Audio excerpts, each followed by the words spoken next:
60 kilometres away in Tel Aviv, Oshrat Kotler was preparing for her nightly news programme on Israel's Channel 10. Dr. Abu Esh was supposed to give us an interview that day in the studio because we were in touch with him during the war to see how he is, how his life on the other side.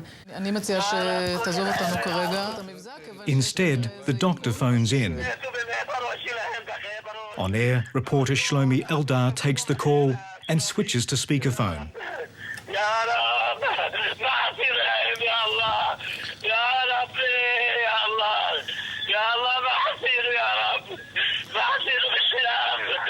He was crying out loud, my daughters, we were hit.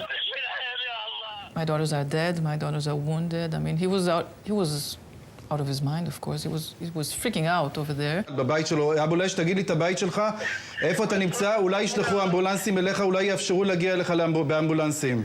אני רוצה להציל אותם, אבל מתו באמת בראש שלהם, ככה בראש, במקום אחר, שלומי.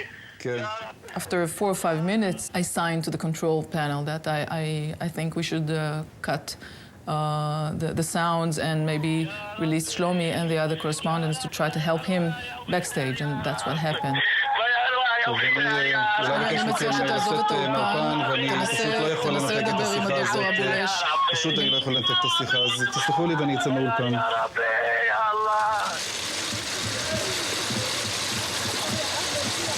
Off air, Shlomi Eldar calls military commanders, and soon the doctor's brother and his seriously injured 17-year-old daughter Shada become the first Palestinian casualties of the war to be evacuated to an Israeli hospital.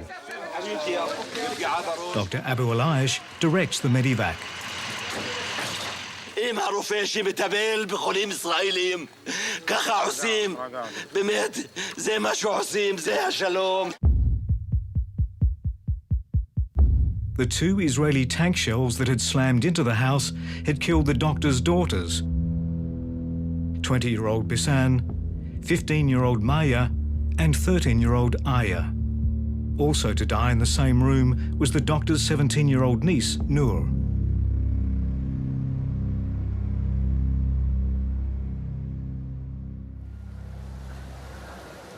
That broadcast into living rooms had delivered something Israelis hadn't experienced before, a reality television account of life in Gaza under Israeli attack.